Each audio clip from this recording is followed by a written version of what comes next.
In the earlier class,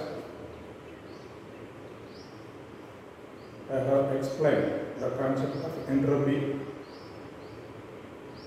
and we also derived expression for the change in entropy in the case of reversible and irreversible process.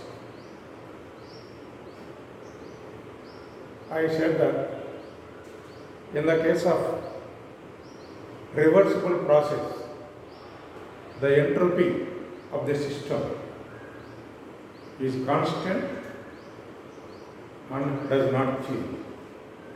But in the case of irreversible process, the entropy of the system always increases. Based on that, today we shall discuss about the entropy and second law of thermodynamics, and also how the entropy is related to the second law of thermodynamics. So, entropy and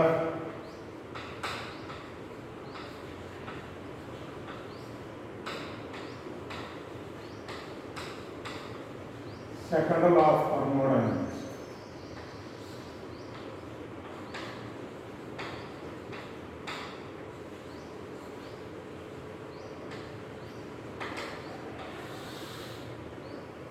Entropy and second law of thermodynamics.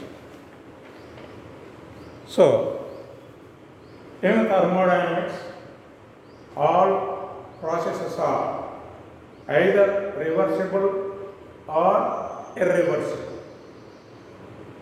So, and no other process is there. So, in thermodynamics,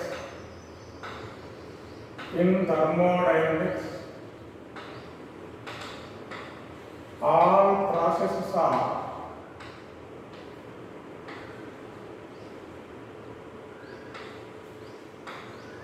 either reversible or irreversible.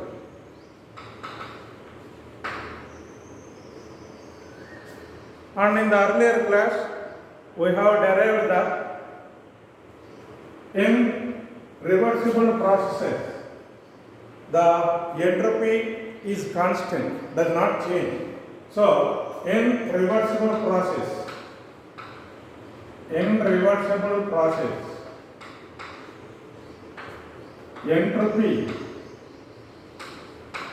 remains constant or does not change. Does not change. In reversible process, entropy does not change. And in irreversible processes, the entropy of the system changes. So, in irreversible process,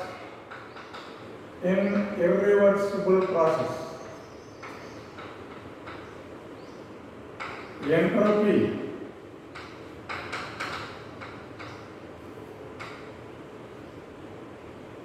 increases. Entropy of the system always increases if it happens in irreversible manner. If it takes place in a reversible manner, the entropy of the system does not change, and initial entropy is equal to final entropy. Now, in the universe, as I said, the thermodynamic processes are either reversible or irreversible. Therefore, based on this, we can conclude that the thermodynamics process will never take place in the direction of decreasing entropy, because we have only two processes, either reversible or irreversible. In reversible process, that entropy does not change. In irreversible, it will be increasing. So, if we combine these two statements, that will give us the total processes that are taking place in the universe. Therefore, in thermodynamics, all processes are even all physical and chemical processes, all processes are either reversible or irreversible. So the entropy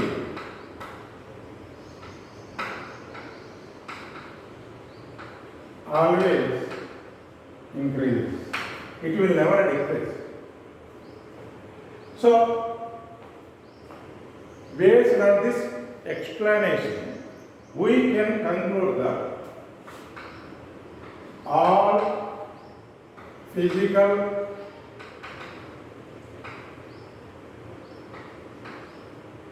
and chemical processes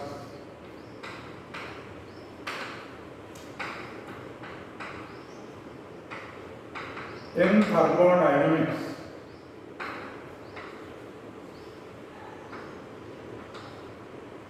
takes place as takes place in the increasing direction of entropy.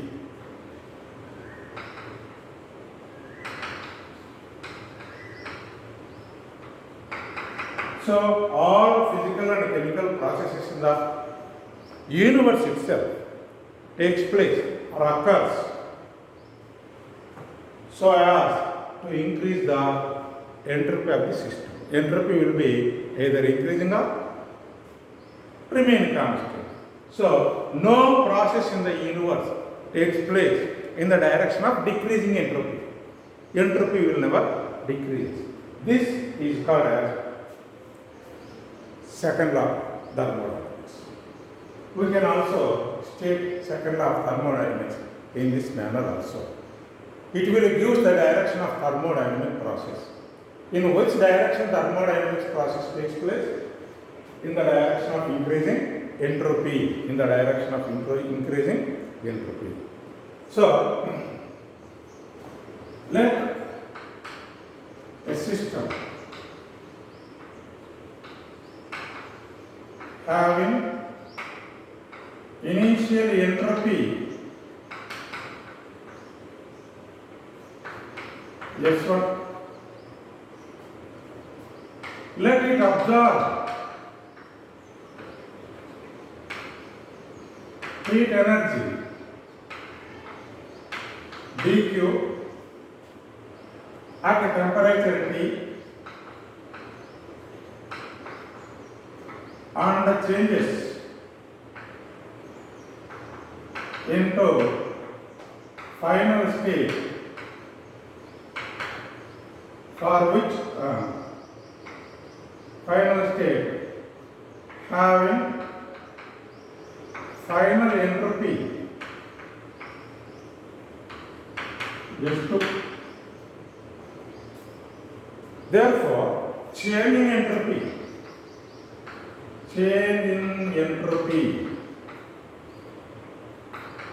S2 minus S1 is equal to integral one state to second state and dQ by T.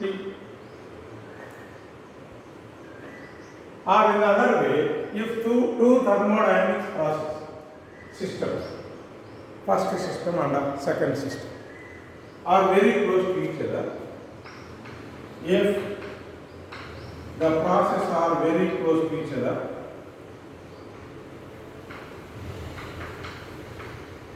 two systems are very close to each other,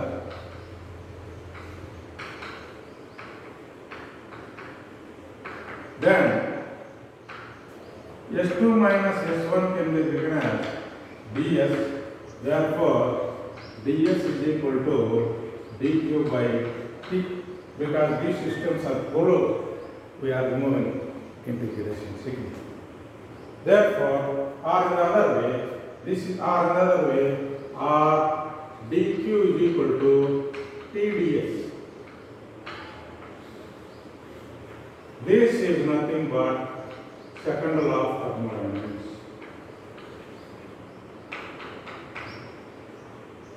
Second law of thermodynamics. Therefore, in this manner, based on the definition of entropy and how it takes place, we can explain the second law of thermodynamics. Second law of thermodynamics. And how it is related to Clausius statement.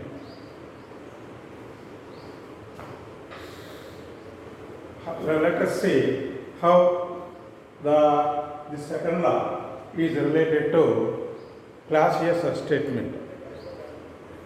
Comparison with Clausius statement.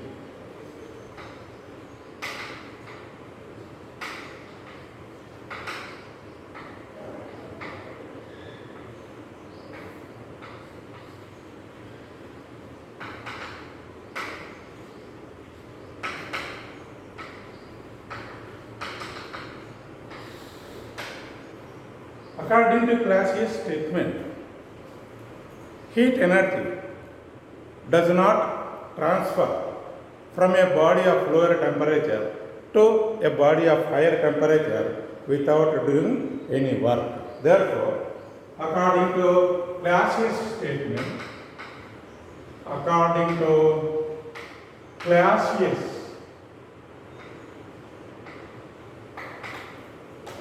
statement,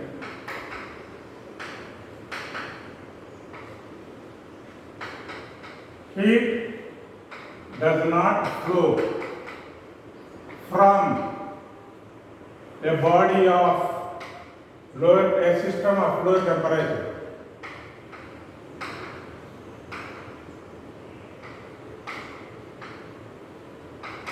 to a system of higher temperature without doing external work.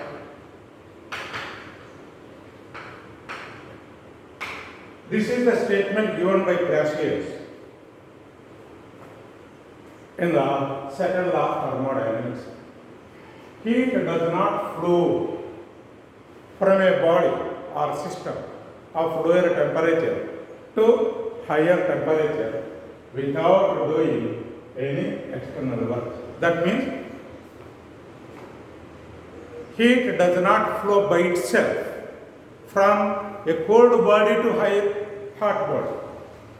Normally, in our daily life, what we have observed, when two bodies are kept in contact with each other, a cold body and a hot body, you find that after some time, the cold body gets heated and the hot body gets cooled due to transfer of heat from the hot body to cold body. So that takes place actually in our daily life also. So heat will flow from body of higher temperature to lower temperature until they attain the equilibrium, thermal equilibrium. But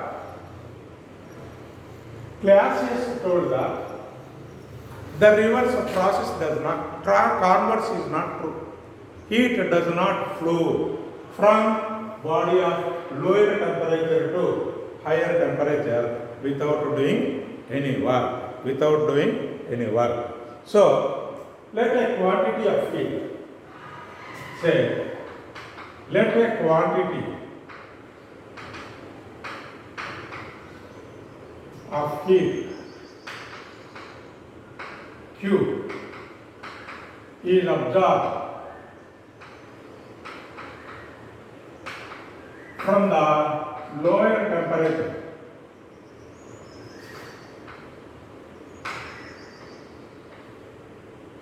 That means sink.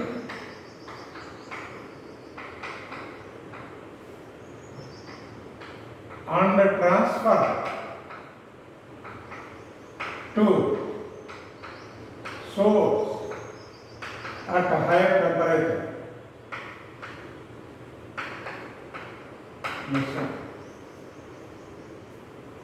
So, when it absorbs heat energy, when absorbed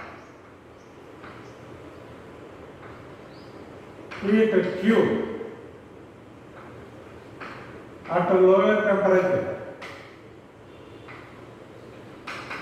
T2, then change in entropy of the system, S1 is equal to say Q divided by Q. Q divided by T2. When it transfer to the body which is at higher temperature, when it transfer to high temperature at T1, then entropy S2 is equal to Q by T. Therefore, change in entropy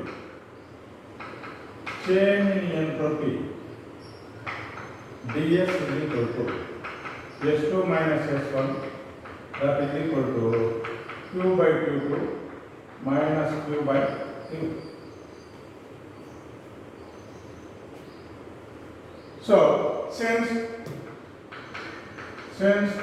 T2 is less than T1, therefore S2 is greater, T2 is less, S1 minus S2.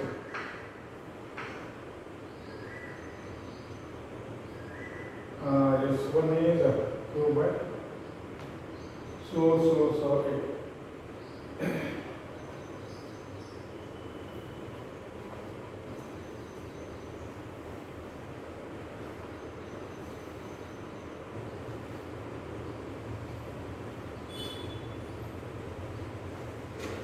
So because T2 is less, therefore Q by Q2 is more. Therefore, here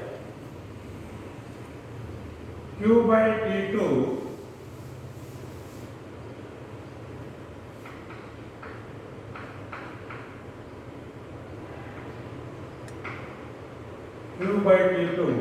is greater than Q by T1. Since T2 is less than T1. T2 is less than T1. Therefore, or in the other way, Q by T1 is greater than Q by T1 is less than. Therefore, what is happening here? S1 is greater than, or in the other way, S2 is less than S1. Final entropy is less than initial entropy. So, final entropy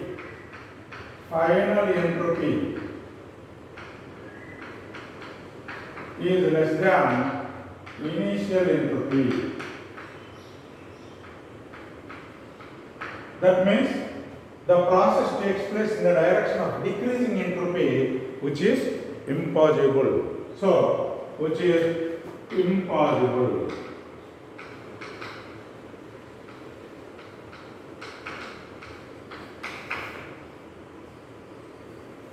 So, it explains the Clausius statement. This explains the Clausius statement. That means it is impossible for a thermodynamics process to take place in the direction of decreasing entropy. The same thing has been stated by Clausius. That means it is impossible to transfer heat energy from body of lower temperature to a body of higher temperature without doing external work. Therefore, if you don't do the external work, the processes takes place in the direction of decreasing entropy, which is not possible according to our earlier discussions. Therefore, this is the Clausius statement. Now, similarly, let us see how to explain the Kelvin statement.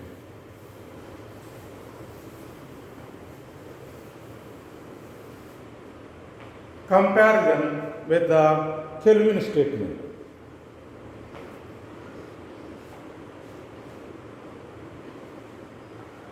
Comparison.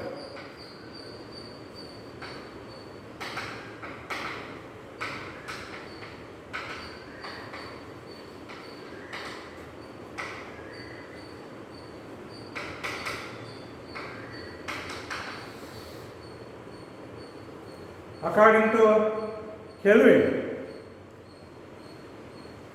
there will not be, according to Kelvin,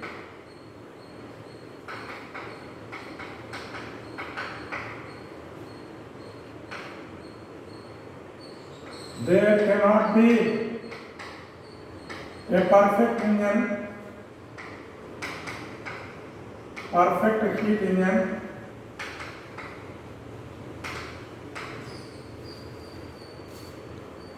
that absorb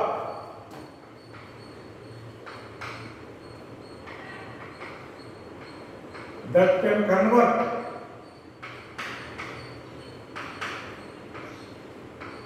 total amount of heat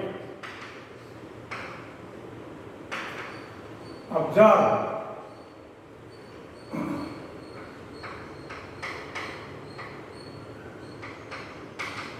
into work. There will not be any perfect engine that will convert the total heat energy into heat. So total heat energy absorbed at a temperature T and convert into work.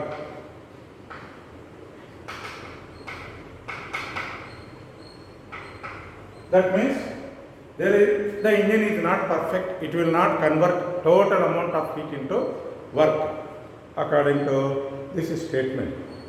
If this happens, then what will happen? Suppose if you have a heat engine that will absorb quantity of heat energy and it will do certain amount of work. It will absorb quantity of heat energy from the source at temperature T and it will convert the total energy into work. Therefore, what is happening here? If we extract heat energy from the source, when engine absorb heat from the source at temperature T, then its entropy decreases. Why entropy decreases? If we extract heat energy from the system, the kinetic energy of molecules decreases in the gas. When kinetic energy decreases, their particles random motion decreases. When random motion decreases, the entropy decreases. Therefore, the entropy of the system decreases. But in a reversible cycle,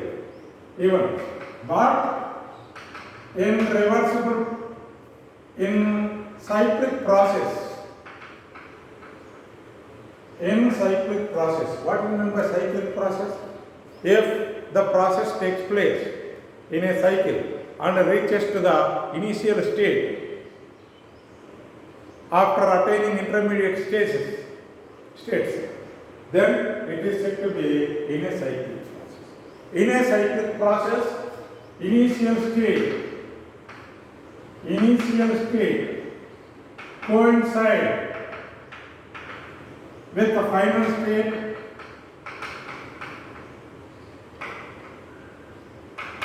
so entropy of the perfect gas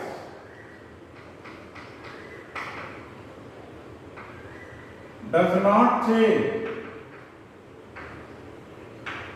Entropy of gas does not change because entropy, as I said, entropy is a state function.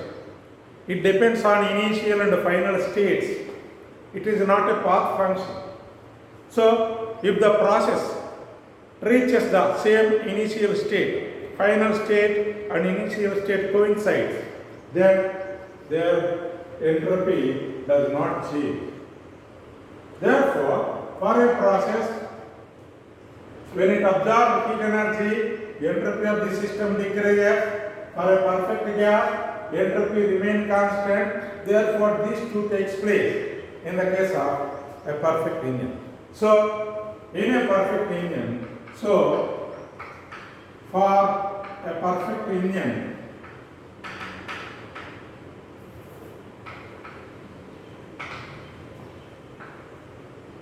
thermodynamic process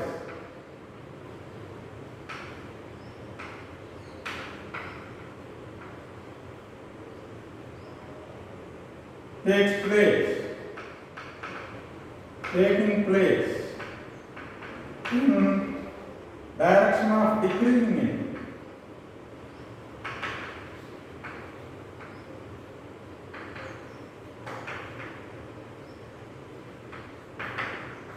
So what we said in the entropy will never decrease. But here, if we assume like this, then entropy is decreasing. Therefore, it is impossible to transfer, to convert total heat absorbed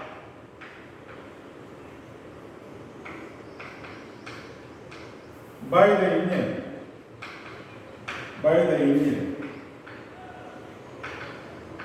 into work. Therefore, that means a part of the heat, only part of the heat energy is converted into work. No total heat is converted into work. So, that is in this manner. Based on the entropy, we can explain the second law of thermodynamics. Now,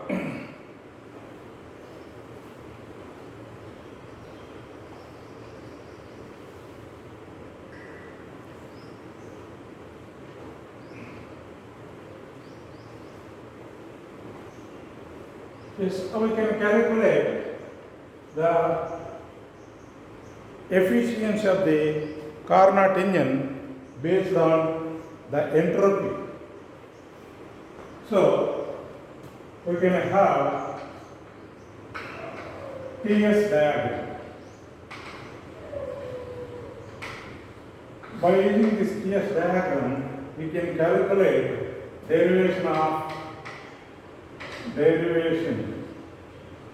of efficiency of Carnot engine.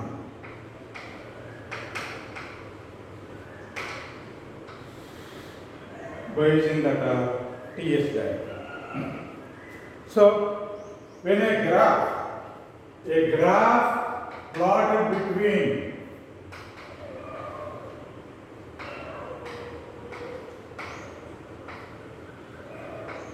temperature and the entropy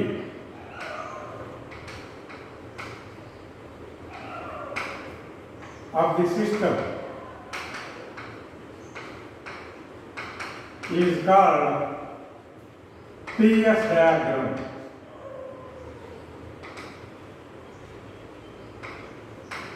Is called PS diagram. Therefore, in PS diagram, we take temperature on y-axis, the entropy on x-axis, similar to that of our PV diagram, pressure volume diagram, indicator diagram. Therefore, in PS diagram, entropy is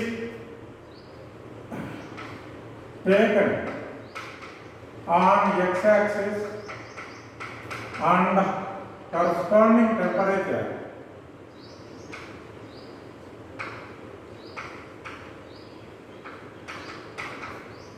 on y-axis.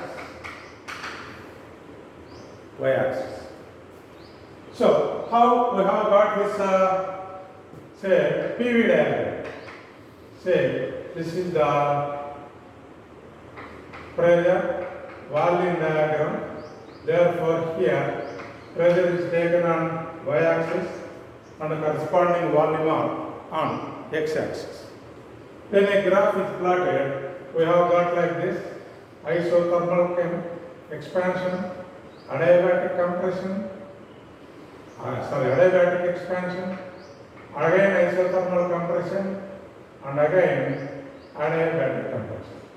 So this is A, B, C, D. Like this, the process has been taking place. In the Carnot cycle, it will observe quantity of heat energy Q1 at a temperature T1, and the time, and it will do certain amount of along the curve AB, and then it is compressed further. The temperature decreases to T2,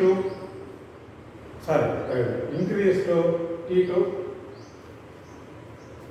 along this process and reach T2, and this process is called as adiabatic process, and certain amount of work will be done. Similarly, when the process takes gas compression from C to D, and it will reject heat energy Q2 to the sink at a temperature T2 and reach the state D. And then finally, when the gas is compressed adiabatic isothermally along the curve dA, again it will reach the initial state and the cycle is completed. There we have calculated efficiency as 1 minus T2 by T1. This is the efficiency of the heat engine which we have calculated. Similarly, let us calculate the entropy of the system based on work efficiency of the heat engine using entropy temperature diagram. Entropy is taken on x-axis, entropy on x-axis, and corresponding temperature on y-axis. So, let the system system has initial entropy S1. Initially, let the system has the entropy S1. When it absorbs heat energy,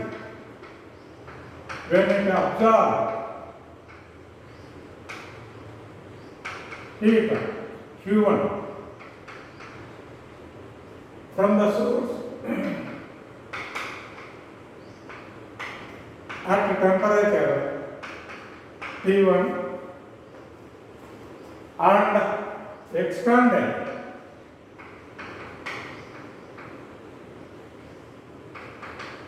isothermally, then when it expands isothermally, the temperature of the system does not change. Therefore, then work done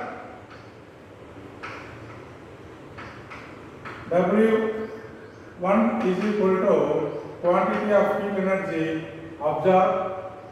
Therefore, W1 or Q1 is equal to, if it converted into work, Q1 is equal to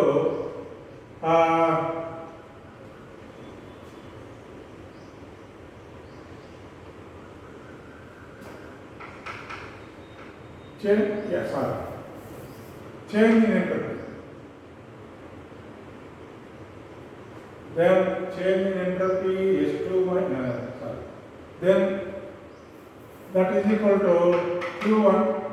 Therefore, P1 into S2 minus S1.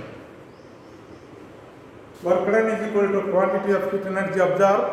Therefore, that is equal to P1 into S2 minus S1. dq is equal to TdS. This formula, second law of thermodynamics, we have applied. And similarly, therefore, entropy of the system increases from suppose this is the state A, this is the state B. So entropy of the system increases from S1 to S2 at a temperature T1. Therefore, S2 minus S1 into T. This is equal to area under AB graph.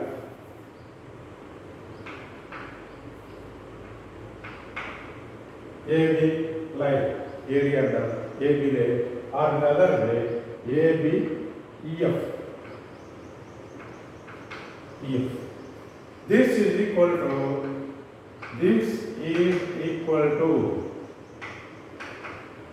area under the curve area ABEF.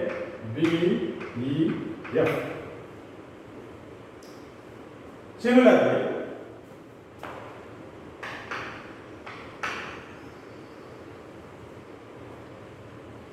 when the gas is further expanded,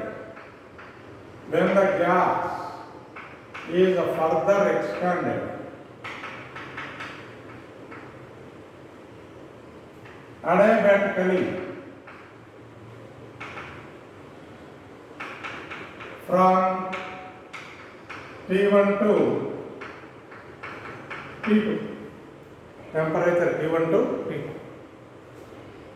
What do we know in adiabatic process? But in adiabatic process,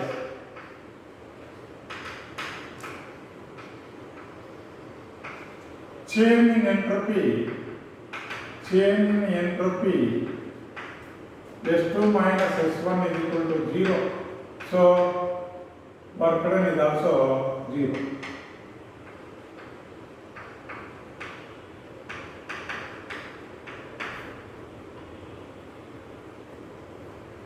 Similarly, therefore, the process takes place from B to C. Temperature decreases to T2. Therefore,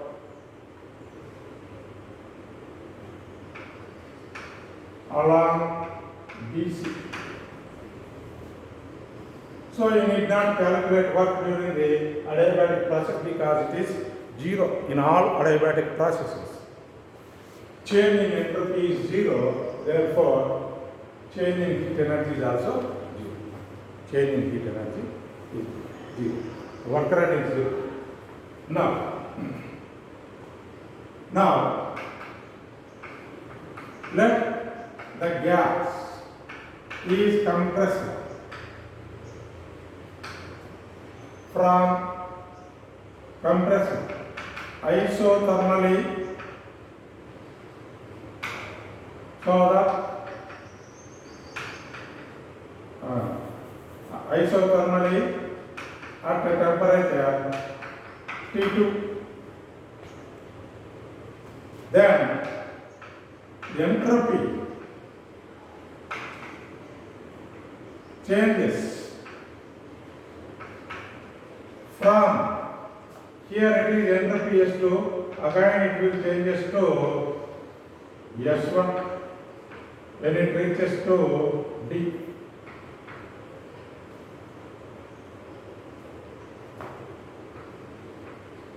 Along CD,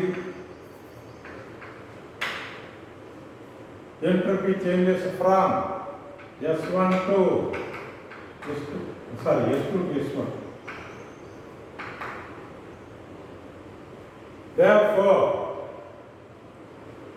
Therefore, heat rejected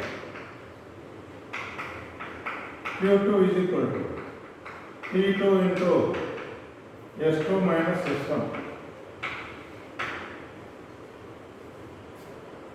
And this is equal to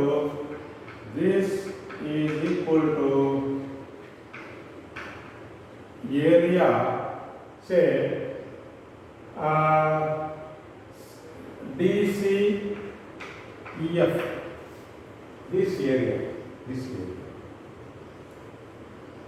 Now the gas is again when gas is compressed adiabatically,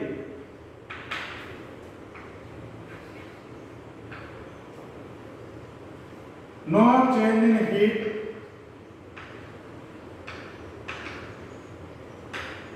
and no change in entropy.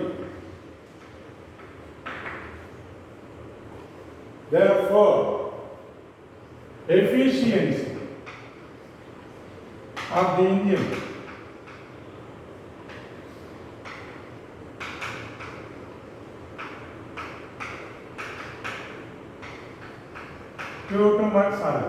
Q1 minus Q2 by Q1 quantity of heat converted into work divided by quantity of heat absorbed. Therefore, Q1 is equal to, say, this is one T1, or in the other way, this is equal to 1 minus Q2 by Q1, 1 minus Q2. Q2 is T2 into S2 minus S1 divided by T1. Q1 is equal to, these two gets cancelled, therefore M is equal to 1 minus Q2 by. This is the efficiency of heat engine. So,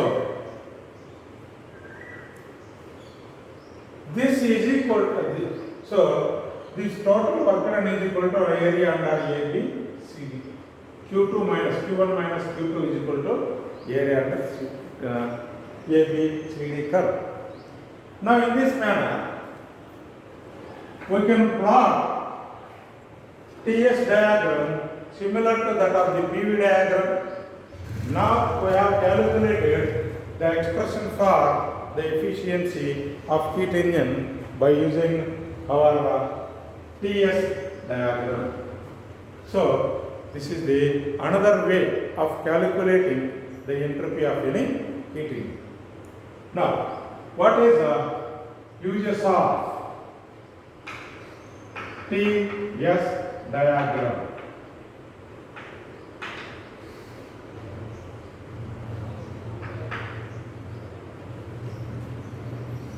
This can be used to calculate efficiency of heat engine in this manner as you have derived. Now, we can calculate the efficiency of the hot engine, and also by knowing the changes in the temperature, if you find the changes in the temperature, these are used by material used in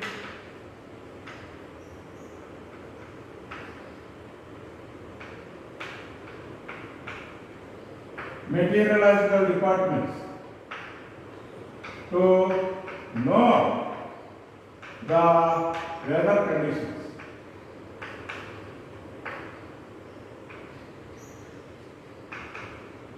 Used by meteorological departments to know the weather conditions in the atmosphere. And this also used to calculate how much heat energy is converted into work, to find how much heat is converted into work.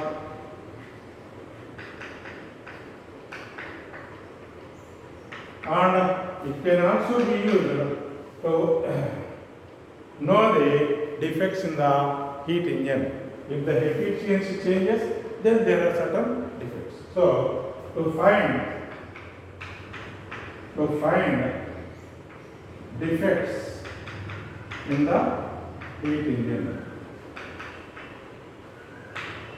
So these are the advantages of entropy and temperature diagram. This is also very important one. This particularly this efficiency of the engine. So you should, if you are asked